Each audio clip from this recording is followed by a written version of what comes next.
अस्सलाम वालेकुम viewers, welcome to my channel. उम्मीद करती हूँ कि आप सब खैरियत से होंगे।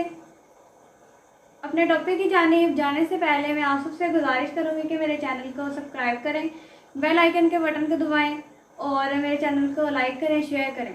अब मैं चलती हूँ अपने टॉपिक की जानिब। अब चलते हैं अपने टॉपिक की जानिब। सबसे पहले मैं इसमें आपको सिखाऊंगी सीन लिखना। सीन के पहले सबसे पहले आपने एक सोशा बनाना है, फिर दूसरा,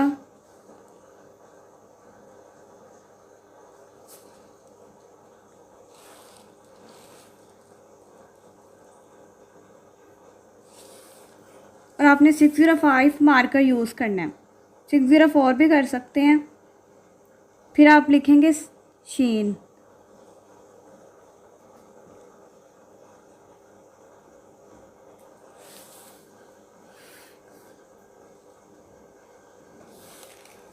अब लिखेंगे स्वाद।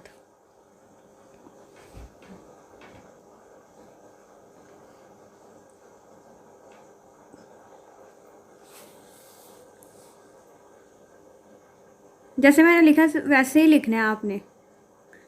अगर नहीं भी आता फिर भी आपने बार बार ट्राई करके फिर मुझे कमेंट में आपने बताना है कि आपको लिखना आ गया कि नहीं।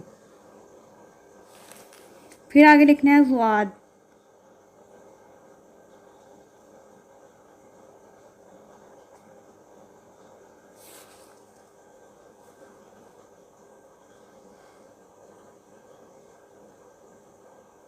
अगर आपको मेरी वीडियो अच्छी लगी है तो मेरी वीडियो को लाइक करें, शेयर करें, मेरे चैनल को सब्सक्राइब करें और अपने घरों में खुश रहें, आबाद रखें। अल्लाह हाफिज़।